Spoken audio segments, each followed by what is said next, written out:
They didn't really explain things to me very well, I guess because I'm a female, but when my husband's there, they'll have a whole conversation.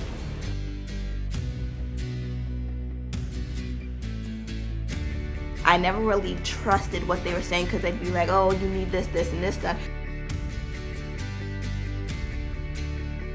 I would kind of drop my car off and then come back at the end of the day and I would be told a price, and I didn't really have a whole lot of say in it because I didn't really know a whole lot about what was going on under the hood.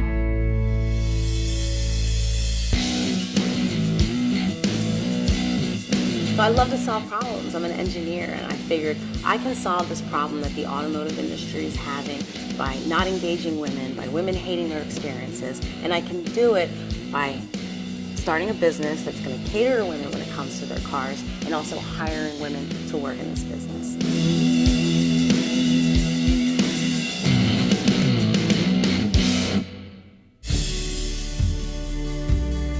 We didn't have a car. I grew up poor and on welfare, and we had to take the bus a lot. I used to play softball and basketball, and I would have to walk home after practice. So cars weren't really a part of my life growing up until I turned 16. I worked 3 jobs, and then I went and bought my own car. So 2012, I go back to school for automotive technologies with a bunch of 19-year-old, 20-year-old boys. I started doing workshops because as soon as I learned this information, I couldn't wait to share it with women. And the idea just started getting big. People were so excited. They started sharing it with their friends, and we opened our first repair center with a nail salon in 2017.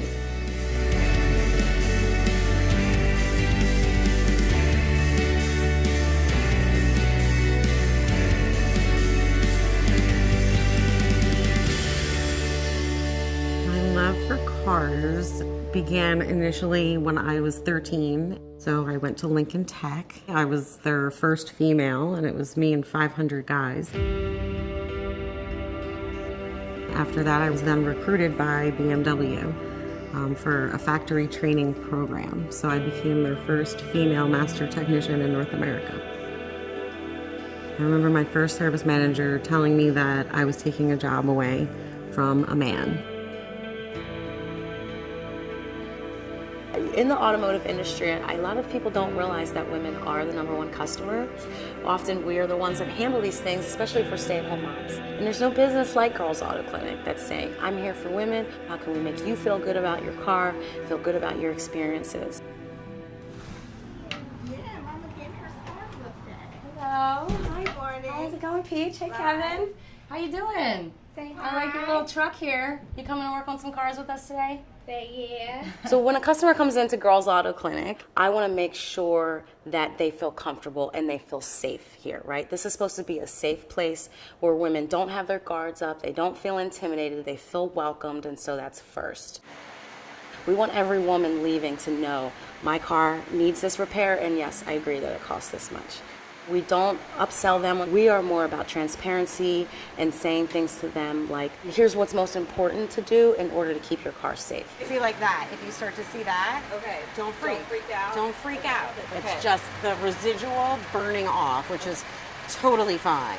You can actually bring the customer in the shop, explain it, show it, find an analogy that makes sense. So there's ways of making them feel comfortable and not feel insecure about not knowing. It's just really different from what all my friends' moms do. It's like just special. You get to learn stuff every day about cars. There is a lot of flexibility at Girls Auto Clinic regarding my kids, more so than I've ever had at any job. Working for the manufacturer, there really wasn't much at all. I used every sick day and vacation day for when the kids get sick. Where here, because we're all women, they get it. We work very well together. You know, it's when we're not talking about cars or what we're doing in the shop, it's nice to be able to vent about regular mom stuff. I was a stay-at-home mom for 10 years, and then I returned to work. It's been tough in that, you know, they have had a difficult time transitioning with, you know, me not being there all the time. I think it was very important to go back to work, you know, not just for myself, but I mean, my kids need to see me making moves in my adult life. You know, having a career, you're not just doing it for your family, you're doing it for yourself and for your mental health. It's very important to have a working car because I need to be able to pick my kid up if I get a call from the daycare. I have to get to work every day to provide for him, so making sure my car is in tip-top condition is essential. You have a child in the back seat. You know, you have brakes, you have tires, you have all these components that are so easily maintainable.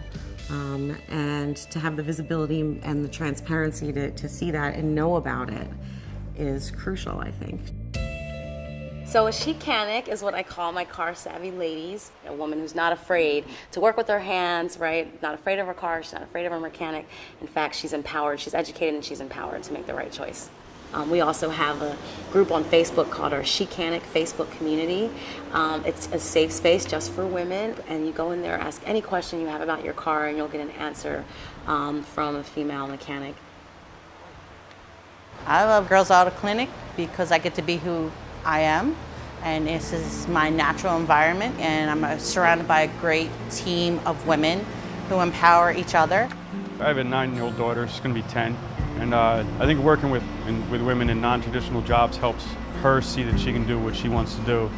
And if she wants to work on cars, go ahead. If she wants to be a ballerina, go ahead, do what you want to do, but as long as the option's there. I want to be an example for my daughter because I want her to understand that she can just do what she wants and live how she wants and be who she wants to be, and she doesn't need to feel like she has to fit into stereotypes.